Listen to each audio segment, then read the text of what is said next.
નમસ્કાર વિદ્યાર્થી મિત્રો, ફરી એકવાર આપનું હાર્દિક સ્વાગત છે આપણા ઓનલાઈન લેક્ચરમાં. આજે આપણે ધોરણ 10 ચેપ્ટર નંબર 10 ના બે અગત્યના પ્રશ્નો વિશે જોવાના છીએ જે તમારી પરીક્ષા માટે ખૂબ જ અગત્યના છે વિદ્યાર્થી મિત્રો. એ છે આપણા પ્રમેય. તમારે સેક્શન સી માં 3 માર્ક્સના જે પ્રશ્નો પૂછાવાના છે એમાં પ્રમેય મોસ્ટ આઈએમપી પ્રશ્ન છે, ખાસ બેઝિક વાળા ધ્યાનમાં લેજો. બંને પ્રમેય તૈયાર કરવાના છે, એવું નહીં કે એક ઓપ્શન કાઢી નાખીએ, બરાબર? બે પ્રમેય આઈએમપી છે અને તેના ઉપરાંત એક દાખલો પૂછાશે જે આપણે સ્વાધ્યાયમાં જોયા તે આધારે, બરાબર? તો ચાલો જોઈએ આપણો પહેલો જ પ્રમેય વિદ્યાર્થી મિત્રો 10.1. વર્તુળના કોઈ એક બિંદુએ દોરેલ સ્પર્શ બિંદુમાંથી પસાર થતી ત્રિજ્યાને લંબ હોય. સમજ્યા? ચાલો તો પ્રમેય આપણે છઠ્ઠા ચેપ્ટરમાં પણ જોયા હતા, બરાબર? પહેલા તો આકૃતિ આવે, પછી પક્ષ આવે, પછી સાધ્ય આવે, પછી સાબિતી આવે. બધું સ્ટેપ બાય સ્ટેપ તમારો દાખલો ચાલે, બરાબર? સાબિતી ચાલશે. તો સૌથી પહેલા આપણે આકૃતિ દોરશું. આકૃતિમાં તમને કીધું છે કે વર્તુળ પરના કોઈ બિંદુએ દોરેલ સ્પર્શક. તો પહેલા આપણે વર્તુળ દોરીએ.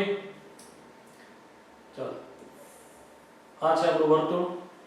આના કોઈ એક બિંદુએ દોરેલો સ્પર્શક. તો એક સ્પર્શક દોરી લઈએ નીચે. આ આપણો સ્પર્શક. રેડી? ઓકે.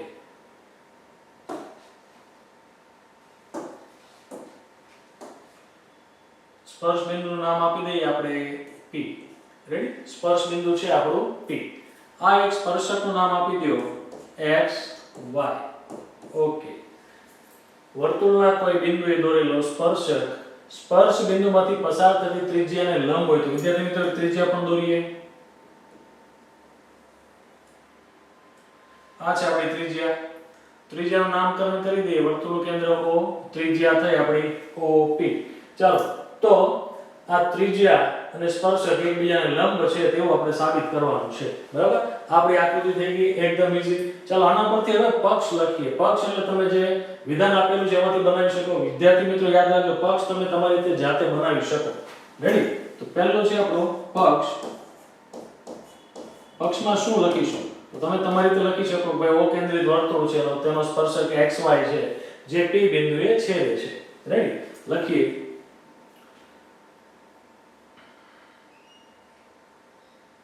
અહીં O કેન્દ્રિત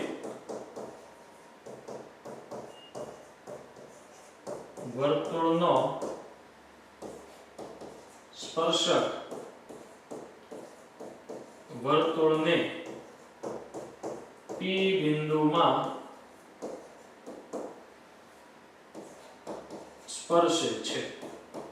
તમે તમારી રીતે વિધાન બનાવીને લખી શકો, તમારે જેવું બનાવવું હોય તેવું. રેડી? ચાલો, એના પછી આવે સાધ્ય. સાધ્યમાં તો આપણને ખબર છે, જે વસ્તુ સાબિત કરવાની હોય ભાઈ તે લખવાની. સાધ્ય. આપણે સાબિત શું કરવાનું છે? તો કે સ્પર્શક છે તે સ્પર્શ બિંદુમાંથી પસાર થતી ત્રિજ્યાને લંબ હોય છે.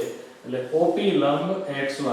OP લંબ xy. આપણે આ સાબિત કરવાનું છે. કાંઈ જ વાંધો નહીં, સાબિત કરી દઈએ. ચાલો હવે આપણે લઈએ સાબિતી. જે કોઈથી ન બીતી હોય એવી સાબિતી. સાબિતી. ચાલો એકદમ ઈઝી. ચાલો સાબિત કરવા માટે રેખા xy આપણો જે સ્પર્શક છે એના પર P સિવાયનો હજી એક બિંદુ લ્યો. P સિવાયનો કોઈ એક બિંદુ લઈ આવો. માની લ્યો કે P સિવાયનું એક બિંદુ મેં લીધું છે Q. રેડી? હવે OQ જોડો.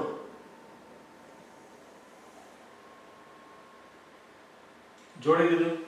હવે તમે OQ જોયું, બરાબર? તો જો તે વર્તુળને ક્યાંક છેદે છે, અહીંયા છેદે છે. માની લ્યો કે અહીંયા R માં છેદે છે, બરાબર? R બિંદુમાં છેદે છે. તો જેટલું બનાવ્યું એટલું લખીએ આપણે. xy પર બિંદુ P સિવાયનું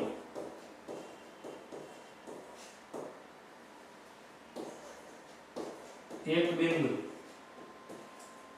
Q લો. રેડી? પછી તો કે OQ જોડો. OQ જોડો. OQ એ વર્તુળને R માં છેદે છે. ઓકે, નો પ્રોબ્લેમ. હવે યાદ કરો, OP અને OR તો શું થાય? તો વર્તુળની ત્રિજ્યા થઈ ને ભાઈ. OP અને OR શું થાય? તો કે ત્રિજ્યા. માટે લખો તમે OP બરાબર OR. આવું શું કામ? તો કે વર્તુળની ત્રિજ્યા છે ને ભાઈ. હવે એકના એક વર્તુળમાં ત્રિજ્યાઓ તો બધી સરખી જ હોય. સમજ્યા ને? ઓકે, ચાલો એટલું ક્લિયર. હવે તમે આકૃતિ ઉપર ફરીથી આવો. હવે તમે જુઓ તો OR મોટું છે કે OQ મોટા છે? તો અહીંથી સ્પષ્ટ દેખાય છે O થી Q સુધીનું અંતર OR કરતા મોટું છે. તો લખો આકૃતિ પરથી, અગત્યનો મુદ્દો છે, આકૃતિ પરથી OR કરતા કોણ મોટું છે? તો કે OQ. તો લખીએ OR less than OQ. Ready ને? OR કરતા OQ મોટું છે. હવે OR કરતા મોટું થયું એનો મતલબ OP કરતા OQ મોટું થશે ને ભાઈ. રેડી? કેમ? તો કે OR અને OP બે સરખા છે, બંને ત્રિજ્યા છે, માટે OP કરતા પણ OQ એ મોટું થાય. Okay, ready? સમજ્યા? આ મેઈન વસ્તુ છે, ધ્યાનમાં રાખજો. હવે આવું નવું હું બિંદુ Q છે એનું આમ લઈ જાવ તો એની પરિસ્થિતિ રહેવાની છે ને એ OP કરતા તો મોટું જ જશે ને. જેમ જેમ આમ લઈ જાવ એમ મોટું થતું જશે. એવી જ રીતે હું આ બાજુથી લ્યો Q બિંદુ આ બાજુ દર્શાવો, કોઈ પણ જગ્યાએ આ બાજુ ખેંચી લો, P ની આ બાજુ દર્શાવો કોઈ પણ જગ્યાએ બિંદુ Q ને, તો પણ એ OP કરતા તો મોટું જ થવાનું છે વિદ્યાર્થી મિત્રો. આકૃતિ પરથી સ્પષ્ટ દેખાય છે. રેડી? તો જે આપણે બોલ્યા એવું ને એવું લખવાનું છે. તો આવું બિંદુ Q ને XY પર કોઈ પણ જગ્યાએ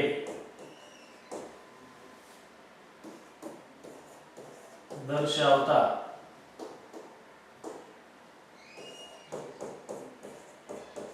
હંમેશા OP કરતા OQ મોટા જ થશે. રેડી? બિંદુ Q ને XY પર ગમે તે જગ્યાએ લઈ લો તમે, એ હંમેશા OP કરતા કેવા થશે? મોટા જ થશે. સમજ્યા? આપણે વિદ્યાર્થી મિત્રો 9મા ધોરણમાં એક વસ્તુ આવતી, લંબ અંતર વાળો પ્રશ્ન આવતો, ત્રિકોણ વાળા દાખલામાં સાબિત કરવાનો એક પ્રશ્ન આવતો કે કોઈ પણ બે બિંદુઓ વચ્ચેનું લઘુત્તમ અંતર છે હંમેશા કેવું હોય? તો કે લંબ હોય. બરાબર ને? કોઈ પણ બે બિંદુઓ વચ્ચેનું લઘુત્તમ એટલે ઓછામાં ઓછું અંતર હંમેશા કેવું હોય? તો કે લંબ હોય. તો આકૃતિ પરથી જોવો તો વર્તુળના કેન્દ્રથી સ્પર્શક સુધીનું અંતર સૌથી ઓછું ક્યાં મળે? તો જ્યાં સ્પર્શ બિંદુ છે ત્યાં જ મળે ને. આ ઉપરાંત તે કેવું હોય? તો કે લંબ અંતર. આપણે 9મા ધોરણમાં પણ એક લાઈન આવી ગઈ. તો લખવાનું કોઈ પણ બે બિંદુઓ વચ્ચેનું લઘુત્તમ અંતર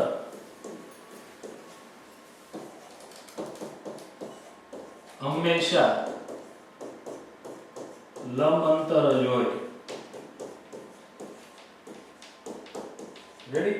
માટે તમે કહી શકો કે OP લંબ XY થાય. OP લંબ XY થાય. આપણે સાબિત કરવાનું હતું વિદ્યાર્થી મિત્રો. બસ આ મુદ્દા તમારા બે મેઈન છે અને ધ્યાનમાં રાખજો ભાઈ, અગત્યના છે. એક આ ઉપરાંત તમે તમારી રીતે પણ કઈ નવી સાબિતી લઈને લખી શકો. જો આપણે ચોપડીમાં જે આપ્યું છે એના કરતા થોડુંક અલગ લઈને કર્યું છે, બરાબર? ઈઝી પડે એટલા માટે. સમજ્યા ને? તો આવું નવું તમે ચોપડીનો બેઠો લખો તો લખી શકો, પણ આ તમને સમજાવવા માટે કંઈક અલગ રીતે લઈને આવ્યા છે. બરાબર? ટૂંકમાં પતી જાય એમ છે, કઈ લાંબુ નથી, થિયોરિકલ જ છે, એ નવી વસ્તુ નથી. આમાં જે વાક્યો આપણે લખ્યા છે તમે તમારી રીતે બનાવીને પણ લખી શકો વિદ્યાર્થી મિત્રો. સમજ્યા ને? એકદમ સહેલું છે. કેટલા મુદ્દા? 1 2 3 મુદ્દા છે અને પક્ષને સાધ્ય છે ભાઈ. તો આટલું લખો ત્યાં 3 માર્ક્સ આવે ભાઈ, બેઠે બેઠે. સમજ્યા? એકદમ સહેલું છે, જરાય ગભરાવાની જરૂર નથી. 1 2 વાર લખીને પ્રેક્ટિસ કરી લ્યો, પછી બોર્ડની એક્ઝામ આવે ત્યારે 1 2 વાર જોઈ લેજો, ઓટોમેટિકલી યાદ રહી જશે. સમજ્યા ને? ઓકે, ચાલો. એની પછીનો બીજો અગત્યનો પ્રમેય, મોસ્ટ આઈએમપી પ્રમેય નંબર 10.2. મોસ્ટ આઈએમપી પ્રમેય છે. થિયરીમાં પણ જોયા, દાખલાની જેવા આવી ગયા. બરાબર? વર્તુળના બહારના બિંદુમાંથી વર્તુળને દોરેલા સ્પર્શકોની લંબાઈ સમાન હોય છે.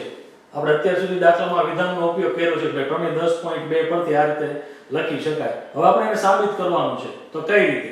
તો આકૃતિ આપી છે, નથી આપી? તો સૌથી પહેલા આકૃતિ પક્ષ, સાધ્ય અને સાબિતી એ ફોર્મેટમાં આપણે ચાલીશું વિદ્યાર્થી મિત્રો, બરાબર ને? ચાલો તો પહેલા આપણે આકૃતિ દોરીએ નાની એવી. આકૃતિમાં વર્તુળ. ચાલો વર્તુળ. હવે એના કોઈ બહારના બિંદુમાંથી બે સ્પર્શક દોરીએ. આ પહેલો સ્પર્શક,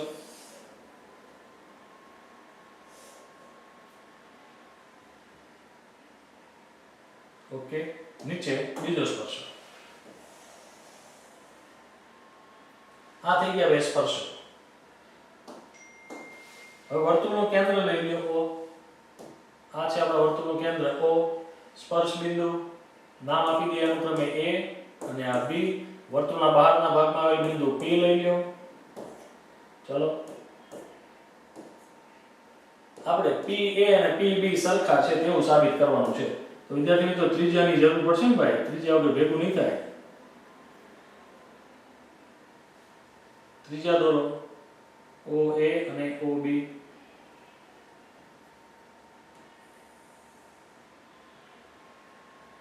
ચલો આ થઈ ગયા આપણે ત્રિજ્યા.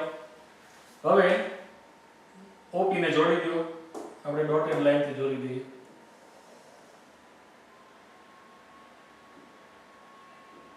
ચાલો વિદ્યાર્થી મિત્રો આપણી આકૃતિ તૈયાર.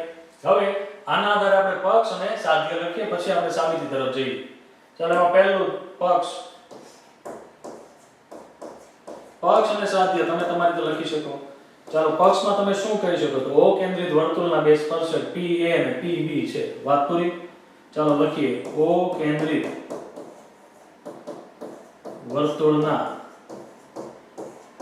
સ્પર્શકો PA અને PB છે. ઓકે, હવે સાધ્યમાં શું છે? તો આપણે જે સાબિત કરવાનું હોય તે હંમેશા સાધ્યમાં આવે. સાબિત શું કરવાનું છે? તો કે સ્પર્શકોની લંબાઈ સમાન છે. તો સ્પર્શક કોણ? PA અને PB. PA બરાબર PB. આપણે આવું સાબિત કરવાનું છે. ચાલો એના પછી તો કે હવે સાબિતી આવશે છે. તો લખીએ ને સાબિતી, જે કોઈથી ન બીતી હોય તેવી. સાબિતી. સાબિતી કોઈથી ન બીવે પણ આથી બધા બીવે. બરાબર ભાઈ? ચાલો સાબિતી. હવે આકૃતિમાં તમે જુઓ તો તમને બે ત્રિકોણ બનેલા દેખાય છે, બરાબર? OP જોડ્યા પછી જો બે ત્રિકોણ બન્યા OAP અને OBP. આ બે ત્રિકોણ બન્યા છે. આ બે ત્રિકોણ વચ્ચે તમે એકરૂપતા સાબિત કરી દો એટલે ઓટોમેટિક CPCT ના નિયમ પ્રમાણે બે ત્રિકોણોના અનુરૂપ અંગો કેવા થઈ જાય? એકરૂપ. વાત પૂરી. That's it. ચાલો તો પહેલા તો જે ત્રિકોણ દેખાય છે તે કયા કયા ત્રિકોણ? તો ત્રિકોણ OAP અને ત્રિકોણ OBP માટે. ચાલો બે ત્રિકોણ છે. હવે આપણે જોયું કે જ્યાં સ્પર્શ બિંદુ હોય વિદ્યાર્થી મિત્રો, જ્યાં પ્રમેય નંબર 10.1 હમણાં જ આપણે સાબિત કર્યો, ત્યાં શું હોય? તો કે કાટખૂણો હોય ને. તો આપણે કાટખૂણો બનાવશું. પ્રમેય નંબર 10.1 ના આધારે જ્યાં સ્પર્શ બિંદુ હોય ત્યાં હંમેશા કાટખૂણો બને છે. તમને ખબર છે વિદ્યાર્થી મિત્રો, બરાબર ને? તો આ બે ત્રિકોણોમાં જે જે વસ્તુ સરખી છે તે લખીએ આપણે. તો કઈ કઈ વસ્તુ સરખી છે? તો બેમાં કાટખૂણા સરખા છે. તો લખીએ કાટખૂણા કયા કયા? તો OAP ખૂણો OAP બરાબર ખૂણો OBP. ઓકે, શું કામ આવું થયું? તો કે બે કેવા છે? તો કે કાટખૂણા. રેડી? ચાલો બીજી વસ્તુ એનામાં શું સરખી દેખાય છે બે ત્રિકોણમાં વિદ્યાર્થી મિત્રો? તો OP. બે ત્રિકોણમાં OP આવે છે ને, સામાન્ય બાજુ છે ને. તો લખી નાખો OP બરાબર OP સામાન્ય બાજુ.